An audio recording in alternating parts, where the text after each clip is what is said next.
As we took the bandage off, it was apparent that there was a lot of brain and dead matter and bone fragments coming out through a large irregular wound in the right side of Douglas's head, approximately here. And we can see that there is a gap in the bone where the bone itself is actually missing, having been blown out by the impact from the shotgun wound. Some of the youths who fought with Douglas are in a local gang called the Meridian Crew. Over the last 4 years, they have caused trouble for all the residents, including the Mullings family. The area was nice when we moved there. It's just a particular family. And they made you know that they ran Meridian Walk. Especially late at night when people were trying to sleep, people in the neighbours were trying to sleep, they just did not care. At 12 o'clock, 1 o'clock, 2 o'clock at night, you would see only their house would be busy. I mean, to the point where lights would be on, music would be blaring out.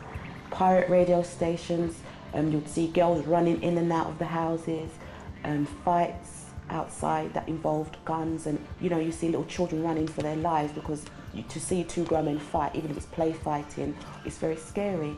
They would throw all their drug paraphernalia on the floor, so all the young kids would see either needles or foil wrappers. They would sit there blatantly, smoke what they were smoking in front of young children. And these young guys were supposed to be the little role models for the younger boys that were growing up. Just abuse, swearing, just had no respect. And unfortunately, this is what it led to. Meridian Crew, we've just been chilling on the roads, you get what I'm saying? A lot of shit's happened since you last seen me and shit. You get what I'm saying? A lot of shit. A lot of... Yeah, man, couple issues need to be addressed, you get what I'm saying? I'm gonna take this time and address a lot of issues in the game, you get what I'm saying? I tell people the real story, it was over a car crash, you get what I'm saying? Like my Prez T, you get what I'm saying? He was pushing a Merc, you get me? And fucking, he crashed it into some guy's Honda, you get me? The Honda wasn't even all that, you get what I'm saying, blood? But fucking crashed it into the guy's whip now, and fucking Tutus is coming out with a shank now, looking to shank up, man, and shit over a little fucking bumper scrape, you get what I'm saying, blood? So fucking Tutus now, you get me? He must have fucking, I heard, I think he must have cut Skepta's little sister's hand or something like that, and Tutus, yeah, man, just, certain man just, you get what I'm saying, but then shots were getting fired and all sorts, man, were just scattering and shit, you get me, blood? But fucking...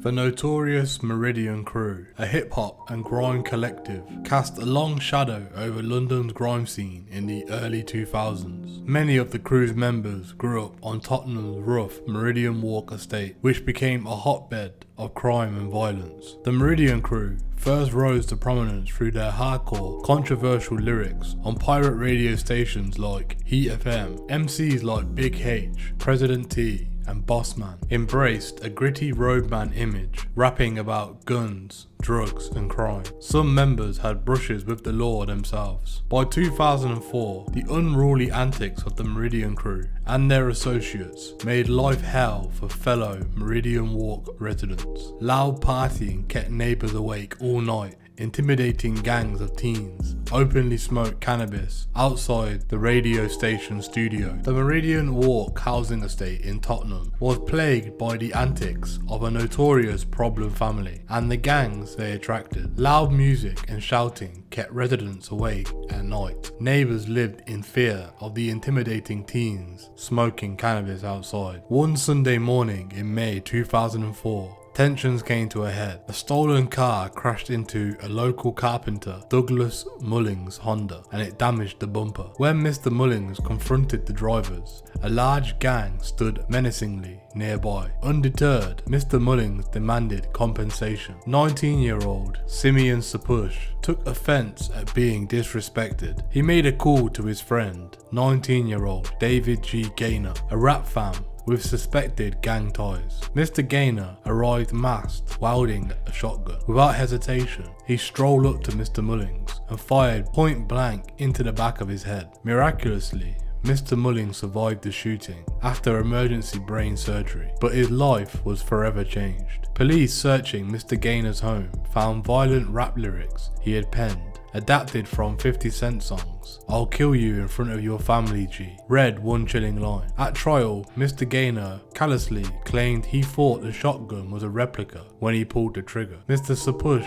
and Mr. Gaynor were both convicted of attempted murder. The judge condemned Mr. Gaynor as an evil, callous and dangerous man for glorifying the shooting in the rap lyrics. For the residents of the Meridian Walk, it was too little too late. The problem family had made their lives hell and lured in violent youths like Mr. Gaynor. Mr. Mullings would never be the same again after the traumatic attack. Justice could not erase the damage done to the community and the Mullings family. The case highlighted how rap lyrics can glamorize violence among impressionable youths, and how the criminal justice system struggles to prevent and address the social failures that breed such senseless brutality. Mr. Mullings was forever changed by those lyrics put into deadly action outside his home that fateful morning. Mum started a lot of crying and wailing, and our brother standing there seeing this strong man just there on the floor. What happened to my daddy? What happened to my daddy? Crying,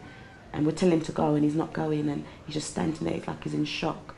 And then I'm trying to speak to the police to get the ambulance to come here, and I remember the lady saying, "Move away from that hysterical woman because I cannot hear what's happened." As Douglas is rushed to hospital, paramedics fight to save his life. With a hole in his skull the size of a cricket ball, they think he won't last more than an hour. His loss of blood alone should have killed him.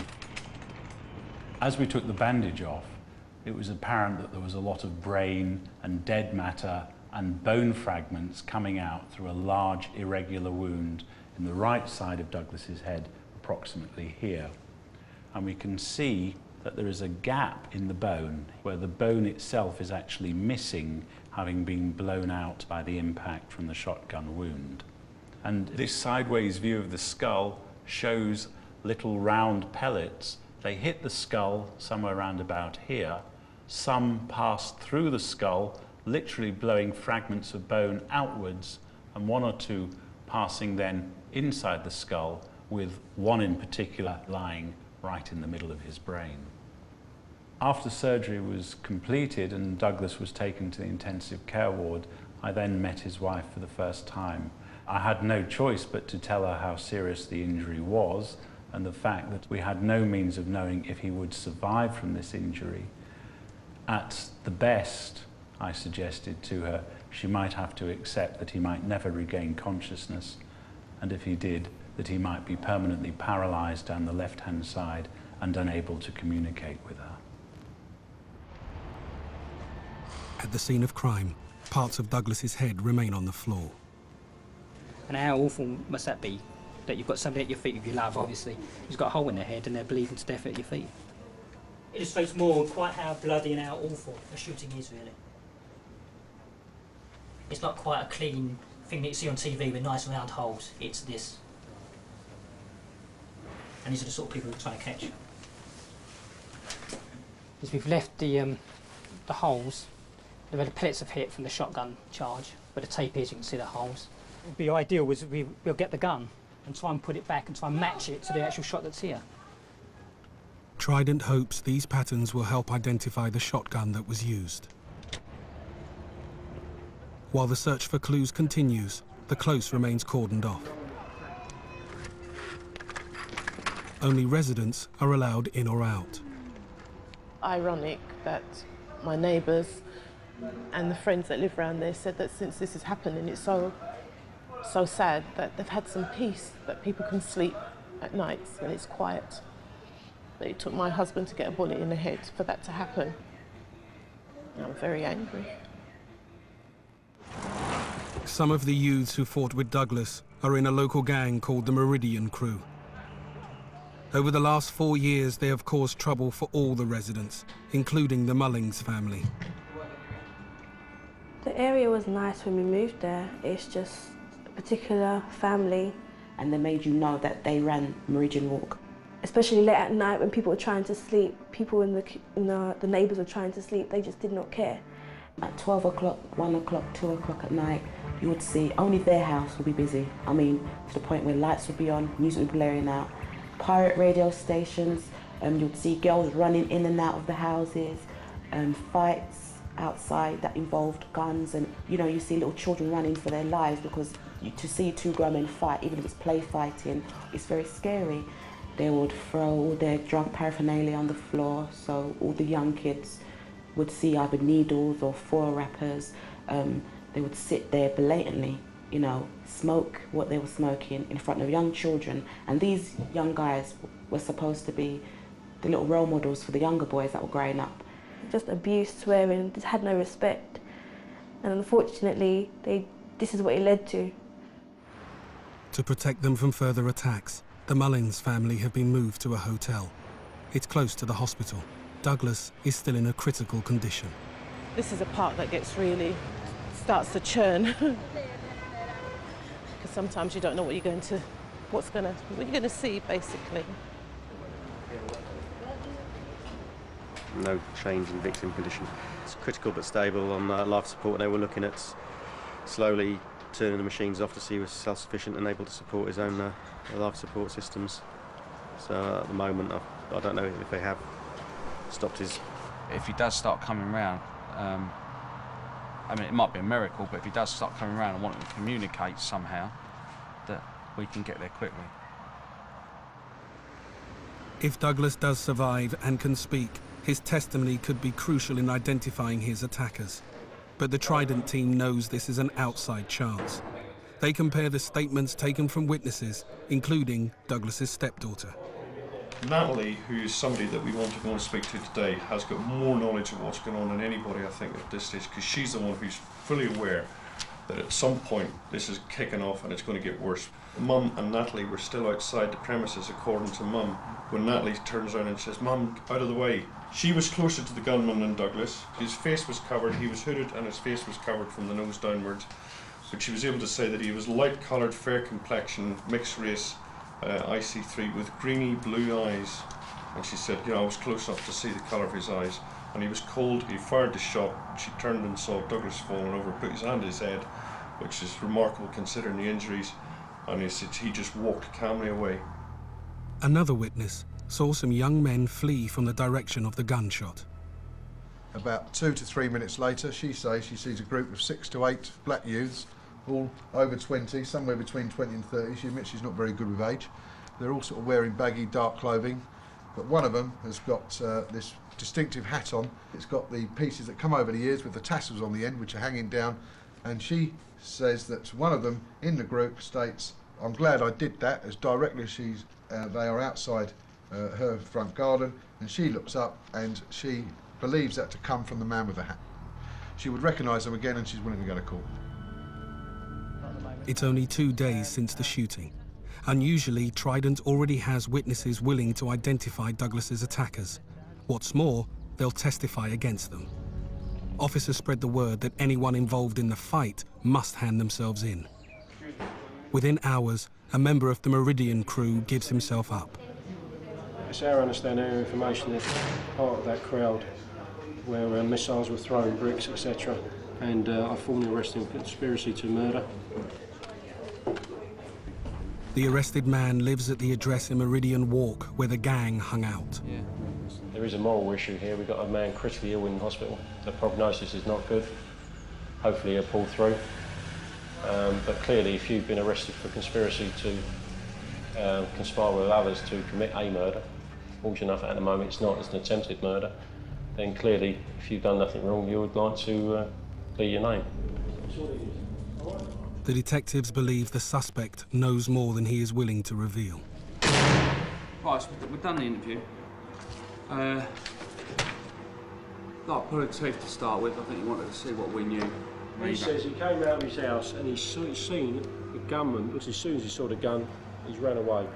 And when he's run away, he's heard a loud bang. But he knows that we know one of them was on the phone, but we won't say who. We wanted him to say who. He wouldn't say who, so we didn't tell him who it was. But it's got him thinking. After a night in custody, the suspect is released on bail while the investigation team gathers more evidence. They need to identify both the masked gunman with the greeny blue eyes and the man who called him in. Seasoned detective DC Kevin Stones makes a major breakthrough. I like to go and tap into the local knowledge of the officers who know the local criminals on their ground. And after 20 minutes, half hour of running through the computer, up popped the face of David Gaynor, who you can see has got distinctive greeny blue eyes. Also went into the intelligence system, which shows him having access to a red Rover with the MG kit attached to it. 10 weeks before the shooting, 19-year-old David Gaynor was stopped in a red Rover. When approached, he ran away but was caught. A police check revealed he had twice failed to appear in court for possessing an offensive weapon. In the Rover at the time was another man. If we go into the custody imaging. The other person in the car with Gaynor was Simeon Szypusz, a suspected drug dealer with a history of violence. When searched, he was found with £850 in cash. Simeon Szypusz could be interpreted as being Sykes, believed to be the person who called the gunman on. So it's looking good that we've got two good suspects here. If Szypusz is Sykes and his blue-eyed friend Gaynor, the gunman, Trident has made a great leap forward. 4 days after the shooting, Trident gets another break. Sykes and some of the Meridian crew are spotted. The team plans a raid. From information received from people at the scene, from witnesses and from people who have been interviewed already, certain people in that group of 6 to 8 have been identified. Their names mainly are Merrick Hamilton and this male by the name of Sykes. Unfortunately, we don't know anything about this male of Sykes apart from 2 days ago he was alleged to be dossing down in a squat, which is where we're going today. The victim, Douglas Mullings, is still in intensive care. His condition is stable but critical, and it's doubtful what his prognosis for the future will be. Strong smell of cannabis inside the house, so we're just going to have a quick chat to him. The squat where Sykes was seen is a safe house used by the Meridian crew. There's intelligence they hid here after the shooting to decide what to do next. Sykes is no longer at the squat, but another member of the Meridian crew is found and taken in for questioning. Police check the flat for items which may link the gang members to the crime.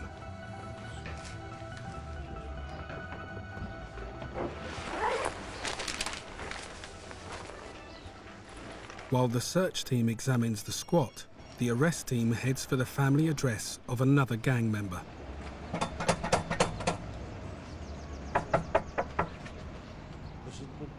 It looks like him, through the neck hurt. Open the door, open the door, Will, open the door, please. Fucking bed, you no. Okay, Lawrence, if you don't cut down, I'm going to put the door in, mate. It's a dog, it's a dog, it's a dog. He's coming, hurry up, then. Come on! Well, give me plenty of time. The girl's coming to the door, man. All right. Hold on. Hey, man. You are arrested, mate. On suspicion of conspiracy to murder. Do you understand that? We're going to Stoke Newington Police Station, all right? Trident now has another suspect to interrogate. But there's still no sign of David Gaynor, the alleged gunman. This is from the various witness statements that have been put together. They give, so unfortunately there's not much to look for on the clothing front. The detectives believe they've found one of the men who fought with the Mullings family. They hope he'll provide a lead to Gaynor. So we'll see what he's got to say. He was sleeping with his solicitor's card next to his phone in his bedroom, so he was obviously expecting the call and wanted his brief as quickly as possible.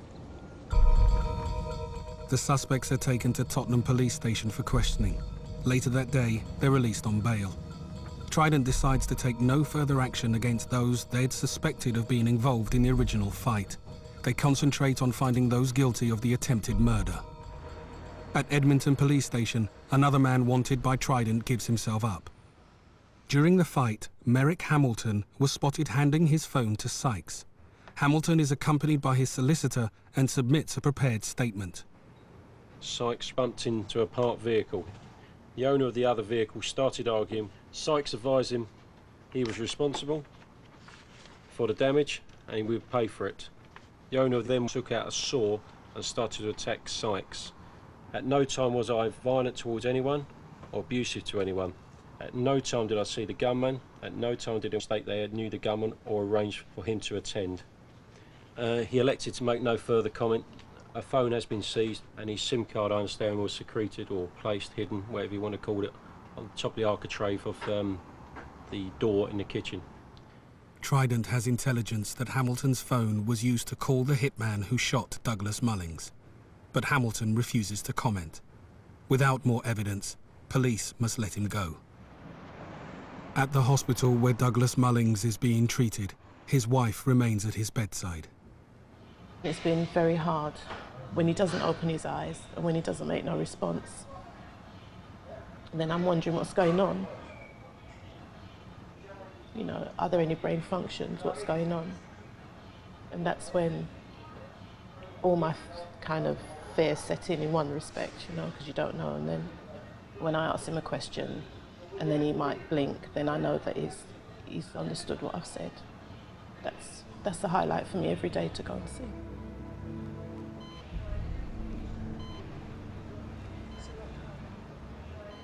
It's not fun. It's not nice.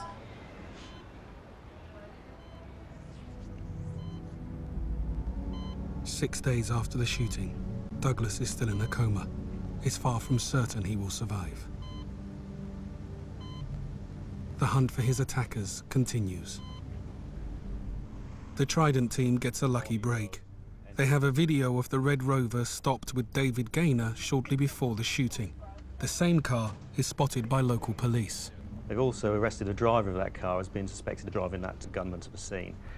He's told us where Gaynor is living, and also he's given us a phone which has got the number, the telephone number for David Gaynor in it. Now we're hoping that we can prove that this number is the number that was called from Meridian Walk to call him to the scene to carry out that shooting. Using the tip-off from the driver of the Red Rover, that evening police locate David Gaynor at a bail hostel. He's serving a 90-day rehabilitation order for carrying a knife in a public place. David, can you take your hood down? Yeah, properly down. I want to see who you are. Gaynor's criminal record began when he was 15. Since then, he has 9 convictions for violence, drugs, and possession of an offensive weapon. Sergeant, the brief facts are, on the 30th of May 2004, last Sunday, Douglas Mullings, a law-abiding family man, was shot in the head in front of his wife and his children. He's currently still alive, he's in a critical condition, and we believe David Gaynor to be responsible for this. Okay, do you understand why you've been arrested? I'll talk to my solicitor. It's just a simple yes or no if you understand what the officer said and why you've actually been arrested. That's a yes, yeah? Okay, David, I'm authorising your detention in this police station. Alright, there's a copy of your rights. Police must also give special help to people who have a mental health problem or who suffer from mental illness. Do you need this special help? Do you need help for any other reason? I just need a couple of signatures off you. One to say that I've given you your rights and one to say that you've requested legal advice. I'm going to authorise this officer to search you to see what property you have. Got some gloves? The police have not yet found Gaynor's phone, but they did get his number from the mobile of the driver of the Rover. Phone records may reveal if Gaynor received calls from Merrick Hamilton's mobile on the day of the shooting.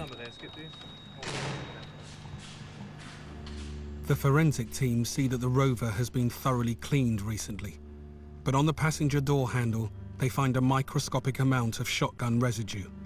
It matches the discharge found at the crime scene.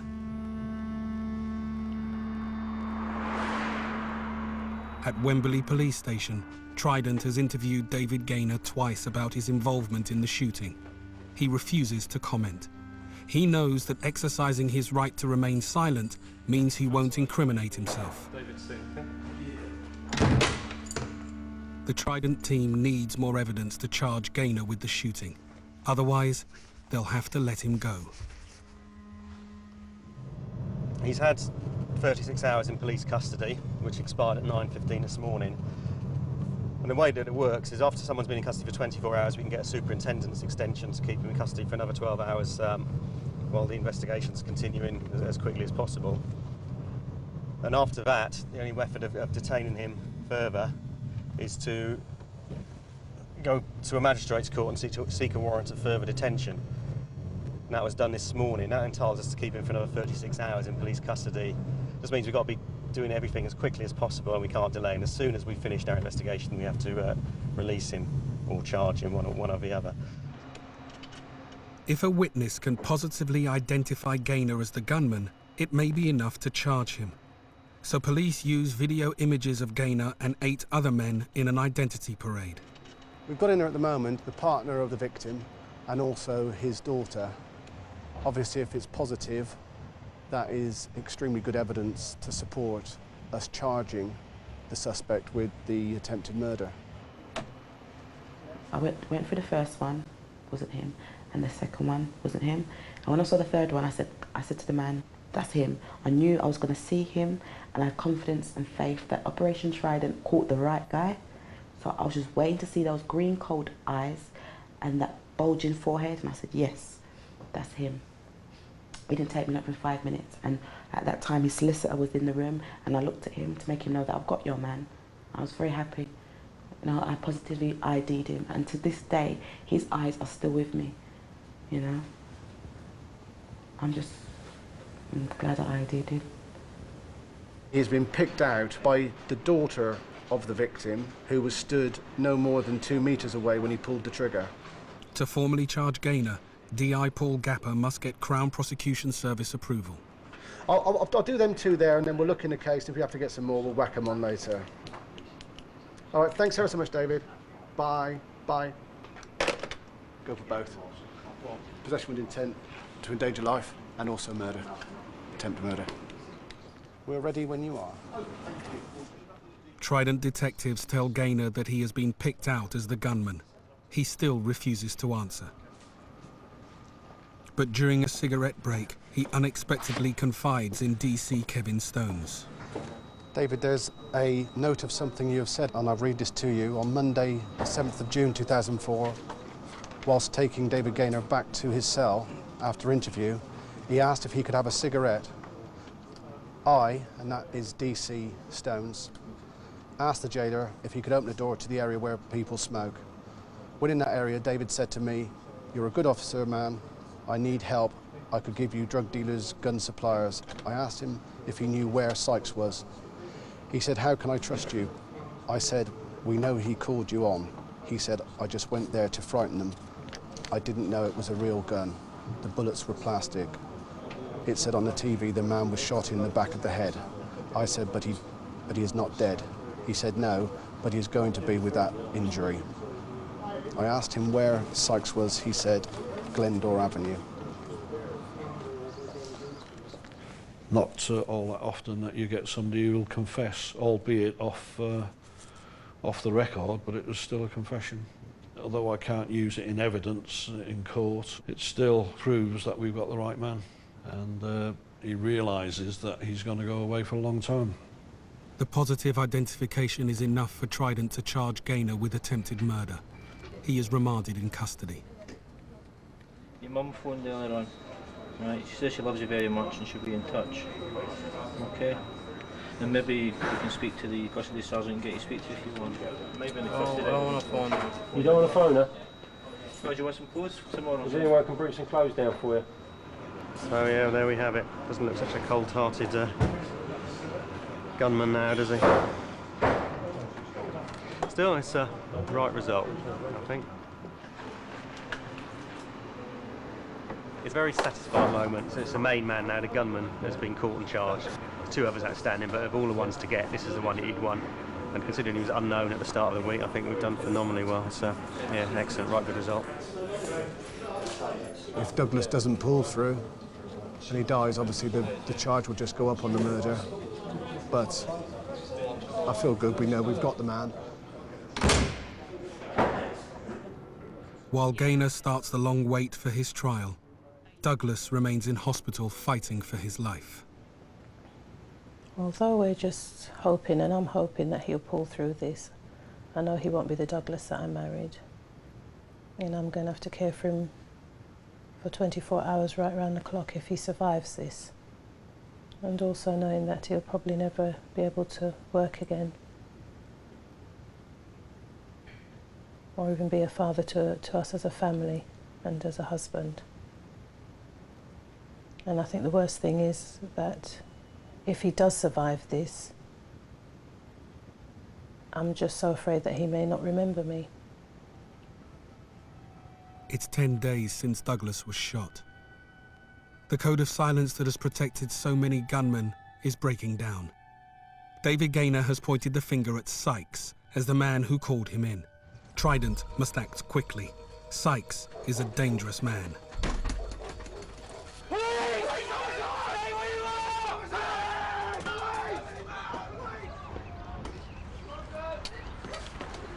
Are you Simeon? Why are you here? Just nick him, Richard. Under arrest on suspicion of conspiracy to murder. You understand that? What? Conspiracy to murder regarding the shooting that took place a week last Sunday. He won't be harmed, don't worry about him. All right? In the house, police find 3 military-issue bulletproof vests. They also recover the distinctive hat Sykes may have worn during the fight with Douglas Mullings. That's the trousers.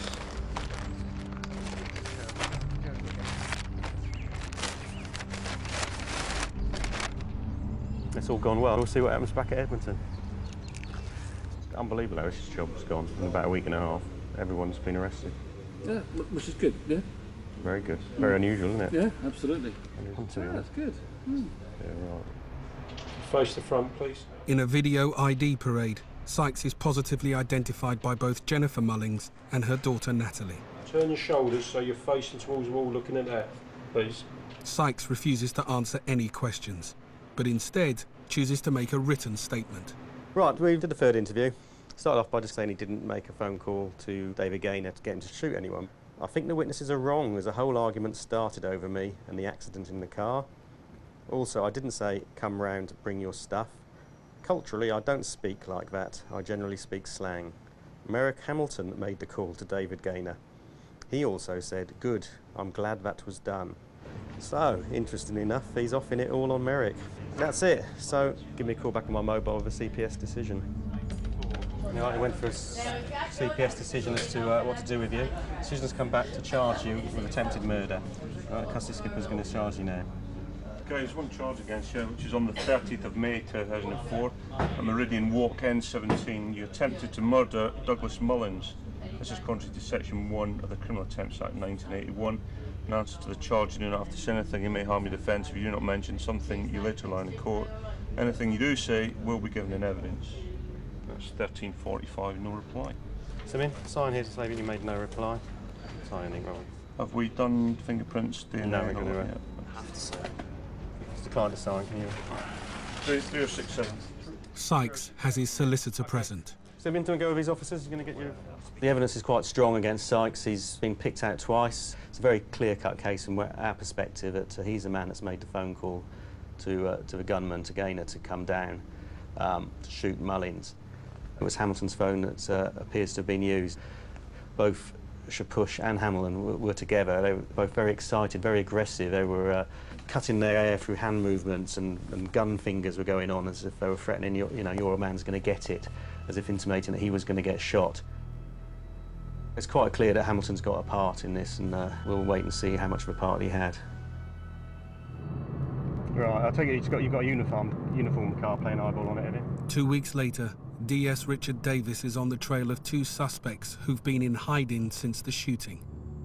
They were in the stolen Mercedes as it drove away from Meridian Walk. The Trident team fears they may have the shotgun used against Douglas. Right, I've got reason to believe, right, that you're concerned in the shooting of Douglas Mullings on the 30th of May. Okay? Look, this officer. That you were driving a Mercedes, which is stolen. Okay? So what I'm going to do is I'm going to nick you now. Okay, then. All right, and then we're going to go back to speak to the police station. So I'm going to formally arrest you, all right, for conspiracy to murder, violent disorder, and theft of a Mercedes motor vehicle. The vehicle that you're in, yeah, we're going to search that. That's not going to do it, bro.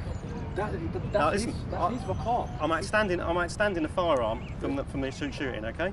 Okay. So what I'm going to do is I'm going to search your car. Okay. I'm going to search your address. All right, so at the moment... Can I just ask one question? No phone calls can detain both of the purposes. Okay, can I just ask one question? Yeah, sorry. What's this got to do with what's your name? The young woman was with the suspects when stopped. They admit they've been to her house, which is nearby. It's probably got nothing to do with you whatsoever. Unfortunately, because you're with them and because they've been to your house today, I'm going to search it. I haven't been to those premises. You just said you had 2 seconds ago. No, I said I was outside of those premises. I haven't been inside. You ask your mum if I have set foot in those premises. I have not. I've not set foot in those premises. Right. She's now said that she was in the Mercedes, which had the accident initially on the day, which sparked up the whole thing. So we're not going to arrest her at this stage, as we don't think her involvement goes beyond being the girlfriend of one of the people there, really. So now we're just going to take her up to the address and we're going to start searching as all organised. And that's it. And hopefully we might find a firearm. Police can find no weapons in the car. But DS Richard Davis wants to search the girls' home because the arrested men have been there. The girl's mother and sister are outside. Are you happy with her connections with these people, or no, you're not at all? Didn't know. I knew he was a bit blooming slippery, but I didn't know like how bad. I think she's scared of him. The way she's acted with me, it was like she was being pressurised. I went through her drawers and found little wraps of something, whatever that was. I don't know what it was. So like it could only have been him. We'll do. We're going to search your house. Yeah. You can come in with us. Obviously, just leave one if that's feasible, because we don't get too many people up in there when we start searching. And your house. So her bed where it's against the wall. They pull it out. She's made a hole, so the hole underneath of the bed is just space. Is that where she keeps the stuff? Is it? You tell me. This is the bedroom, and in here, under the bed, they found that appears to be a silver handgun, silver revolver with black taped handle. And so she's been arrested on suspicion of possession of a firearm. The dog has shown a lot of interest in this room, but in particular, of course, it's sniffed around a lot next door. And it's shown a lot of attention to that bottom corner there and the floorboard underneath it. But the dog's had a good sniff and it quite likes a lot of it around here. So I don't know if firearms have been here regularly or if it's just on the odd occasion. So I don't know whose room this is at present, but certainly we're going to call in our specialist search team and they can do a whole bit to make sure we don't miss anything. The search team does not find any other firearms. The gun found under the mattress is an imitation. The 2 arrested men are released without charge, but the team makes an unexpected find. What looks to be 16 kilos of cocaine. Where am I going to get bloody cocaine from? 16 keys of it. Where am I going to get it? Are you lot big or what? Do you want to finish? Let me finish. The girl, her mother, and a lodger are all arrested for possession of the cocaine. Can I quickly see him? Because I swear to God, this is out of order. He's being such a prick, keeping me and my mum in here for no reason. It's out of order. Weirdo, I hate that little tramp. You had in your possession a large quantity of cocaine. The amount of drugs that were recovered are in the region of £500,000.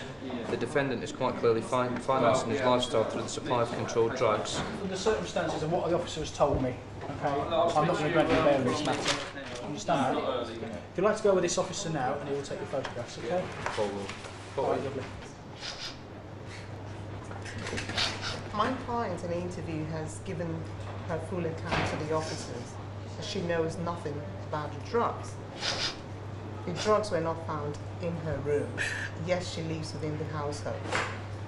I don't even go in the room that the drugs are found in. There is nothing to suggest that if granted bail in relation to these matters, she would fail to surrender. I've been bailed before and I turn up. It's not like I'm not going to turn up. She's only 18 years of age, of previous good character. I've listened to what the officer has to say, and I've listened to what your solicitor has got to say. And my decision is that I'm not going to grant you bail.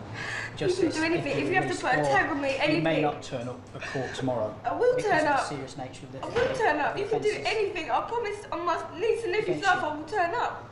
All right? I can't stay in there, you know. I guarantee you that I'll turn up at court. Well, I'm going to ensure that you do. All right? And that means you'll stay here tonight. Okay? Police drop the charges against the girl and her mother when Philip Hadley accepts responsibility for the drugs. He's sentenced to 8.5 years in prison. The girl admits to being in the gold Mercedes when it dented Douglas Mullings' car, but she was not involved in the fight or the shooting. Phone records show that shortly before the shooting, 3 calls were made from Merrick Hamilton's phone to the alleged gunman. Witnesses say that Sykes actually made the calls, but it's enough evidence to charge Hamilton as well. The trial for the attempted murder of Douglas Mullings will involve Hamilton and 3 other accused. David Gaynor, believed to be the assassin. Simeon Szypusz, known as Sykes, who allegedly ordered the assassination attempt. And the suspected driver of the car that Gaynor travelled in. 4 charged, a nice little trial looming. At the moment, all we had on Gaynor was identification evidence about him being picked out as a gunman. A search was done on Gaynor's home address and a load of photos were recovered. There's some nice little shots here. There's 2 A4 shots of David Gaynor shoving what appears to be a semi-automatic pistol down the waistband of his trousers and holding it up in the usual dissing tone. So it's very clearly David Gaynor's face on that. It just shows really the mentality of these as extremely naive, really, to think that they should have these things as mementos of their bad guy image and think that they can, you know,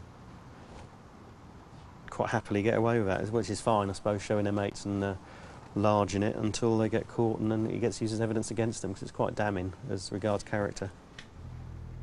Associates of Gaynor and the other suspects remain a threat to the Mullingses.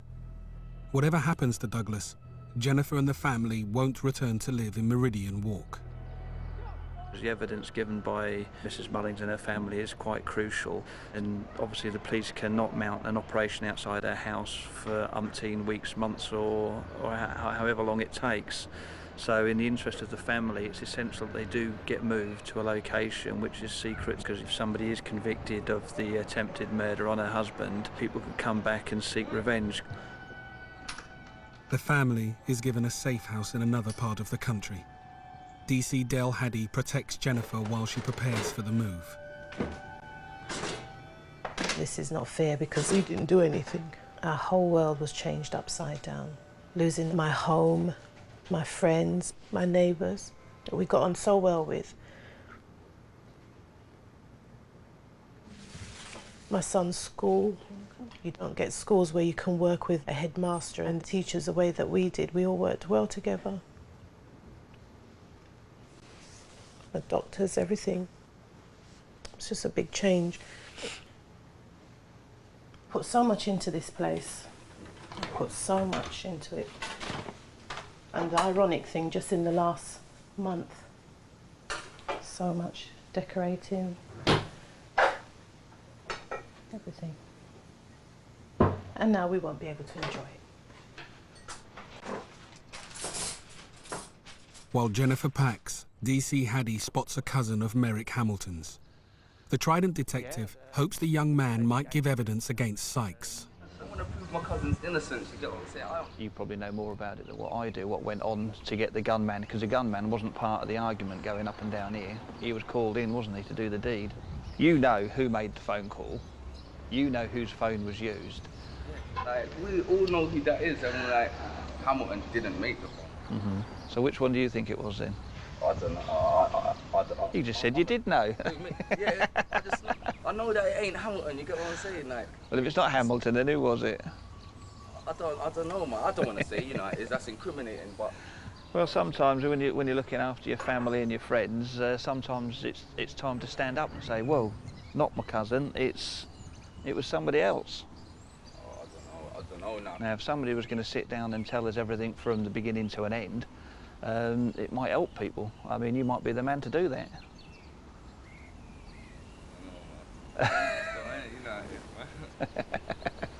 It's dangerous living in a street, isn't it? You get killed just for having a little argument over... Well, you don't get killed, you get hurt. It's not dead though, isn't it? No, he's very badly injured. Is he normal now though? No, he never will be Douglas the way he was, no. 3 months later and 6 months since the shooting, Jennifer still visits Douglas in hospital. He's improving. You catch the bus every day to the hospital then? Yeah, I do the journey all every day. Sometimes it can be an hour and a half, depending. On the time of day? Yeah, on the time of day. Douglas can now sit up and speak. Before the trial, DI Paul Gapper goes to see if he remembers the day he was shot. He could be the most important witness of all. If anything means to you that we're annoying him, which I annoy a lot of people anyway, Jennifer, all the time, so... But it's not heavy today. We're not going into detail. It's just more so the boss can have an assessment in his own mind what he's going to talk to the Crown Prosecution Service tomorrow about his current position.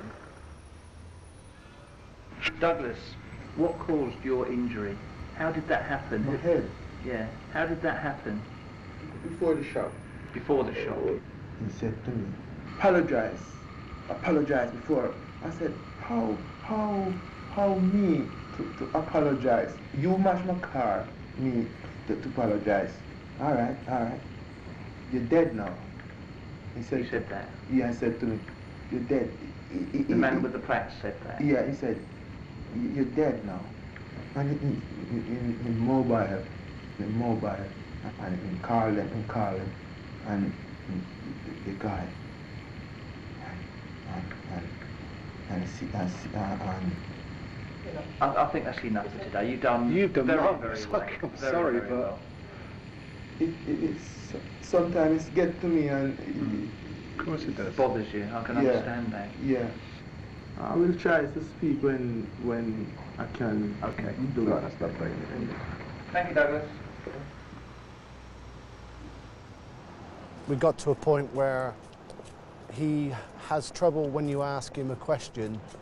Obviously, with his the damage to his head, he has trouble processing the hearing of it and then thinking about the question and then replying.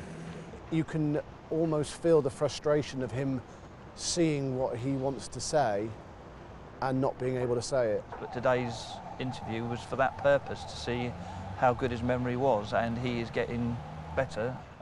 Initially we thought he was going to die, then we thought he was going to be semi-brain dead but still alive. I never thought I'd see him in the state that he is today, although I can't emphasise enough, he is still a very, very sick man. Does Douglas actually ask you, or when it's all going to get better, has he ever sort of indicated to you that he's thinking ahead at all? There are times when he does, because he will ask, and like he asks the nurse, will I ever walk? He'll ask them, in his way. It would take him ages to get there in his asking questions, but would he be able to walk again, talk? And at that early point they couldn't tell him anything, and it was a bit hard. It probably troubles him, and he can't obviously express himself. Yeah. Says it's all there. He knows what he wants to say. Yeah. But it doesn't quite come out. I am not going to subject Douglas to the stress and strain of a court procedure, but it's a time when we depend on the witnesses to come out and come forward, to break down that wall of silence, to not be afraid. They have to stand in the witness box and face the people that they are accusing and say what they saw. 7 months after the shooting, the trial by jury begins at the Old Bailey. It's the moment of truth for Trident, the Mullings family, and the accused. Even at this stage, they seem unaware of what deep trouble they're in, and they believe in their invincibility. They're there. When the judge goes out, they start pushing each other and laughing and joking. And it's sometimes a bit shocking to see that, and you think, well, why can't you see what you've done? And look what's in front of you. If they get convicted, all their freedom is going to be gone. It just doesn't seem to be dawning on them. Along with the photographs found at Gaynor's home, Trident presents another piece of evidence to the court. Gaynor wrote a song that seems to be about shooting Douglas. The first line of it is, I'll kill you in front of your family. It's very difficult to sort of understand how someone can be so callous and what sort of frame of mind they must be to do that. It's like a contract he's been paid to do it, but in this case I don't think there was any money ever being paid, it's just gang culture. And the gangster rap seems to be part and parcel of this culture. Singing about murders and gun crime and drugs, being photographed, videoed with guns, and it's shown to be acceptable and hero worship face of society, but that's, that's fine to do. This is what you get if you're a big man. Life is cheap for that sort of people, I suppose.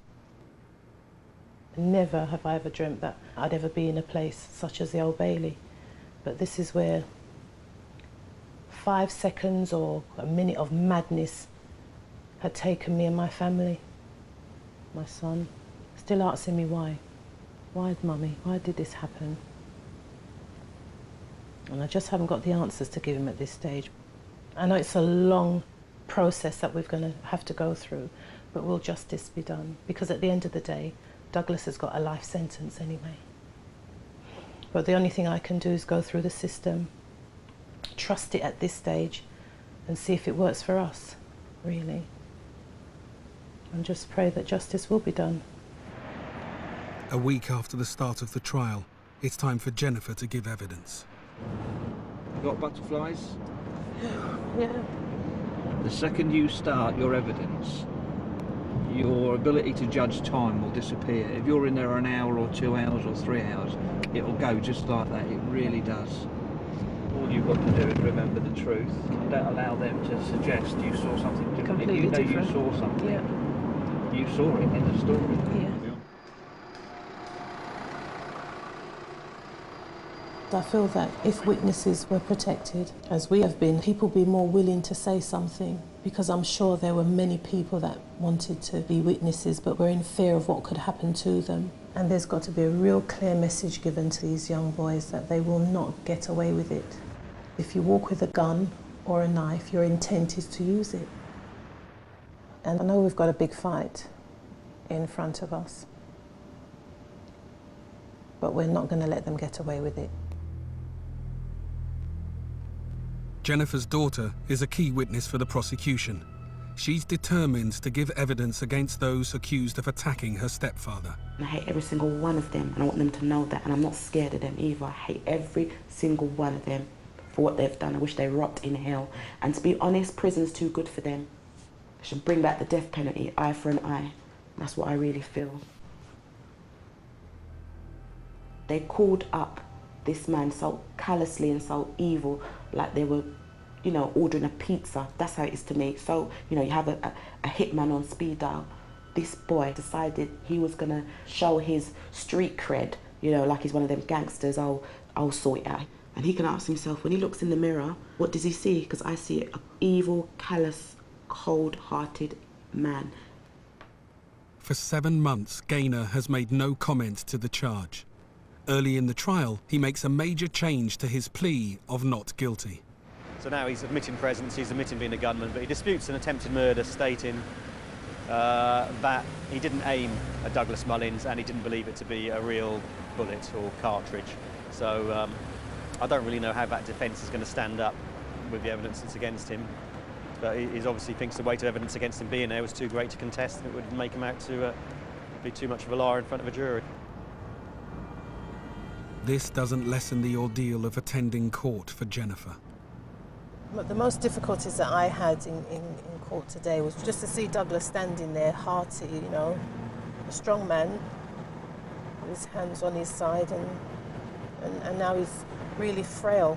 It's not till it happens to you or somebody close to you that you realise, and it's not just Douglas who's been hurt. If you think that you've lost your job, Douglas has lost any hope of working again. And obviously you've got a life to get on with, you've got a young family, you've got to feed them, clothe them, and all this for a moment of madness. 3 weeks into the trial, and after 8 months in hospital, Douglas returns home. Though well enough to be discharged, he still can't manage on his own. The burden of his care falls on Jennifer. I love to home again. I love to home again.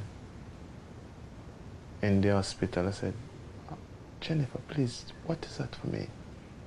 What's happened to me? He used to say, what's happened to me? He's lost the left field of his vision and the hearing. When I took him out for a walk one day in the wheelchair when he couldn't talk and he was drooling and just trying to give him some fresh air, and I noticed something in the top of his head that was glistening, and I asked one of the nurses if they could have a look, and she said yes, it's one of the pellets. And I took that out on the 31st of the 9th, 04, at 2:35 they took that out and gave it to me, and he's got quite a few of those still in the brain, which I can't take out. I can show you. Yeah, okay. He's got that bit to go as well, where they're going to have to go back and put the bone flap in, because you can literally see the brain just pumping, and they're going to have to protect they want to protect actually the brain matter, what's left there, so they're going to call it a bone flap to go back in the head to cover the brain back inside. Try not to poke it, because sometimes it might scratch and so on. Sometimes, like, soft. It's soft. But I'm not looking forward to court tomorrow to see these are the people that have caused pain. Pain that they wouldn't even imagine. Neither their family, neither their parents, none of them would know, just to go there. Because for one, I don't know if they have any remorse, if they felt that they'd done anything wrong. I don't know the mindset of them. I just don't know the mindset of them.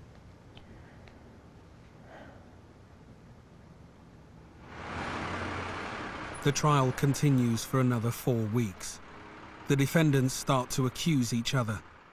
Szypusz, Sykes, continues to claim that Merrick Hamilton called Gaynor to kill Douglas. Gaynor, while in detention, accused Sykes of calling him.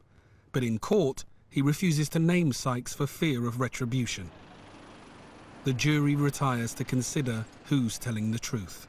It's been swings and roundabouts for Douglas for the last 2 weeks, really, and then coming up to the last week of this trial has been very hard, because he just can't understand why I'm going back again and again and again, and I'm just trying to explain to him that the jury's out, and he seems to have a concept of that, and oh, you know, and he keeps on saying it doesn't matter, it doesn't matter. And I said to him, well, why? It's done all already. That's all he said. It's all been done all already. It doesn't matter, and nothing can change me. Just forgive them. Sometimes I said, just forgive them. Them never know what them doing. You know? It's hard. It's hard to forgive them. But God, please, please, please forgive them. The jury finds Simeon Szypusz, known as Sykes, guilty of attempted murder. He is sentenced to 25 years. Merrick Hamilton is found not guilty of attempted murder, but guilty of threats to kill. He receives 3 years. The jury decides that the man arrested in the Red Rover played no part in the shooting. David Gaynor is found guilty of attempted murder. He is sentenced to 25 years in prison. Did he honestly think he was going to get away with it? That's what I can't understand. I just can't understand. So, 25 years for one. It's hard, but... And 25 years for the other. And 3 for one. It's not an easy thing to go into court and give evidence. Some parts I found to be very difficult, like looking at the exhibits, photographs of blood stain, and then seeing Douglas outside. A hearty, strong man. Douglas isn't the same person. I never want to fight. When he started to like, them was trying to, like, them was hurt me. They wanted to hurt me. And he come up my face. And he said, apologize, apologize. And I said to him, how can I apologize? And you mash up my car, huh? You want me just to say no, to say apologize to you? Apologize, apologize. And he said, you're mad. No more guns! No more blood! No.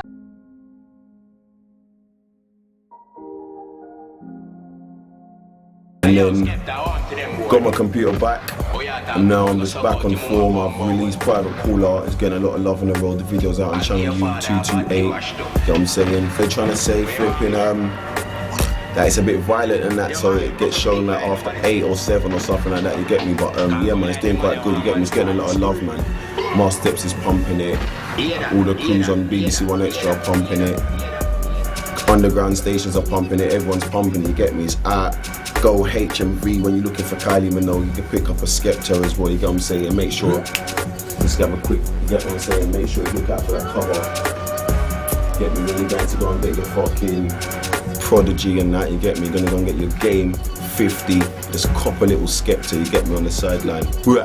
Got a couple bars and that now, you get me? Doing a little work with Roll Deep, some Meridian work, just doing bare work, man, because you get me, I gotta get the spitting game up there as well. The fucking productions and spitting, bare shit, you get me? Bare shit. Boss man, yeah. Birdie, right now, he's gone through a worse patch than I have, yeah. I lost my computer, but he's lost his freedom right now, you get what I'm trying to say? But he's innocent, you get what I'm saying, party in the thing. So he's just, you know what I'm saying, he got the bad hand of the law right now. So he's gonna be out in January 2006, yeah? He's on road. I know it's a long time to wait, but you know, obviously, you get what I'm saying, but we're gonna rep Boss Man all the way through the year. Everyone saw the last practice hours, you know he's a representer and he's coming out in January. It's a long time, but you get me, he's coming out, man. So he got fucked up, man. Got fucked up, but fucking, we're just gonna hold it down, man. Me, Jamie, Big H, Paper Pabs, President T, you know what I'm saying, Master Beats, Roll Deep, the whole family, you know what I'm trying to say. Like, at the end of the day, get me, we just have to not let shit get on top of us, you get me? Bad things happen and that, but just keep doing it. You know, Meridian crew, we just been chilling on the roads, you get what I'm saying? A lot of shit's happened since you last seen me and shit. You get what I'm saying? A lot of shit. A lot of... Yeah man, a couple issues need to be addressed, you get what I'm saying? I'm gonna take this time and address a lot of issues in the game, you get what I'm saying? A lot of issues. Yeah man, I'm back and I'm chopping off heads this time, you get what I'm saying? Like, I let everyone do their thing, steal my flows, you get what I'm saying? I threw them away, man, scrambled on the floor, started grabbing my flows and shit, you get what I'm saying? But yeah, man's changed now, you get what I'm saying? I'm coming more on a fucking raw hip-hop shit, you get what I'm saying, blood? Still on the grind, but grime ain't nothing, blood. Grime's just whatever music sounds grimy, you get what I'm saying, blood? Grime ain't a fucking garage or something like that, you get what I'm saying? It's just whatever music sounds grimy. And for all those that, you know, heard about Meridian and think Meridian's not around, Meridian's still around, it's here, it's a unit, you know, man treated like a company out here. Fucking estate, you know? For the state, the man got shot and all that, well, you know, things happen, you know, it's nothing to do with Selective Man and all that. Boss Man, yeah, coming out 2006, he's hitting road soon, yeah? Don't forget the Meridian gang, Anti-Dan as well, yeah? Don't forget Tall Boy as well. We got Skeppy and JME. I know you've heard a bit of controversy on the roads and all that, but, you know, man, just cool. Everyone in Meridian, you know, we all branched off and we all have to do our certain things, but, you know, man's just real out here, you get me? Well, the shooting was basically a thing where, you know, heated debate, you know, with one guy, got out of hand, you know. Certain people do certain things when they get heated and, you know, they don't think about the consequences. And obviously... It was over a car crash, you get what I'm saying? I told people the real story, it was over a car crash, you get what I'm saying? Like my Prez T, you get what I'm saying? He was pushing a Merc, you get me? And fucking, he crashed it into some guy's Honda, you get me? The Honda wasn't even all that, you get what I'm saying, blood? But fucking crashed it into the guy's whip now and fucking... Two-Twos, he's coming out with a shank now, looking to shank up, man, and shit over a little fucking bumper scrape, you get what I'm saying, blood? Fucking Two-Twos now, you get me? He must have fucking... I think he must have cut Skepta's little sister's hand or something like that, and Two-Twos, yeah, man, just certain man just, you get what I'm saying, but then shots were getting fired and all sorts, man, were just scattering and shit, you get me, blood? But fucking, yeah, man, that's what happened, man. What you see around you now, this is Meridian, there's no lies, you know what I'm saying, no lies. What you see around you, Bob, you'll never stop hearing that Meridian sound, north, east, south, west, Birmingham, Manchester. Furthermore, big up the Manchester crew and the Birmingham crew, but I just want the people out there and all the, you know, grime listeners out there, what you think is cool grime, that, you know, Meridian is a unit. I have to understand that, you know what I'm saying? We've always been a unit, you know. There's a drama about the Skeppy and JME situation. There ain't no drama, every man just cool out here, you know. What you hear on the roads, obviously it's different from what really happens in the camp, you know what I'm saying? Like H, Boss Man, from Dan to Skeppy to Jamie to Pablo, all the greats, you know what I'm saying? All the greats. Get me fucking North London. That's what man's representing deeply. North London, we're trying to branch out. Repping North properly. Trying to branch out for all the North London heads that the door ain't really been open for them. It's been shut, closed. President T back in my face. Volume 1 coming due soon, you know, within, you know, the next couple of months. Back in my face, Volume 1, nationwide, Manchester, Birmingham, Cardiff, Leeds, Liverpool, Leicester, wherever you are, you can reach that one, you know. And catch that film, London State of Mind, a film that I starred in. Big up Dice Recordings, real niggas. Dice Recordings recognise real, and I respect them guys. Kevin, Legend, Culprit, and Ultra, real guys. They hollered at me to play a part in one film, one lead role called London State of Mind. The first real London movie that's been out besides Bullet Boy, but it goes into more depth on the roadside, and it should be coming out late this year, if anything, first thing 2006, but it's gonna be big, ain't no joke thing, it's actually coming out, actual movie, yes, London State of Mind, Dice Recordings, big thing. It's about a guy who gets drawn up into the streets, but he's trying to do the music, everyday life basically, and you know, snake guys that London has, and that every ends has, snake guys that your brethren that you don't know until you get locked up, you know, that they're actual snakes, that they were your brethren before, basically, you know, a couple road life, real situations it involves, man. And there's nothing that's been like that from London. There's nothing that's been released like from London at all. So big up Dice Recordings on that. They're large, get me? They're the first people to actually do that, get me? And the soundtrack should be dropping, you see me on that as well. The ghostwriter, man, just remember me, the ghostwriter, blood. Half those bars you hear out there were written by me anyway, you get what I'm saying? All them big lyrics are written by me, blood. Or bitten off me, you get what I'm saying, blood? Working on, you know, Back in My Face Volume 1, I've been working with a couple producers in the game, you know, big producers and that, you know, we're trying to pump my material as much as I can, you get me, flipping, yeah, a lot of MCs in the grime scene are kind of like, you know, biting man's style, taking man's style, and everyone as well. Let me give a little message, if you don't like being bitten, don't bite, simple, don't like being bitten, don't bite, you know, and then, get me, you can't complain, you get me, bruv. End of the day, everyone's got, a lot of guys out there got their own original ideas and original flows and that, and just keep going, that's all I can say. Boss man, you get me, Meridian, you know, we all sound a bit similar, we got the Meridian twang as we call it, the Meridian flow, blessy, you know, and flipping mucky, you get me? You know what Boss Man's been up to in jail, what's his plans for when he comes on road? Yeah, well, he's got a lot of shit written. You get me? I speak to him like regularly. You get me? Like, then he's got a lot of shit written. When he comes out, blood, you get me? He should be the best out, blood. That's what I say, blood. If he ain't, then I'll be shocked. You get me? But fucking yeah, he's just doing his stretch. You get me? That's nothing, man. He's enjoying himself. A lot of people are waiting. You get what I'm saying? Fucking, well, yeah, man. When he lands, he's landing January next year.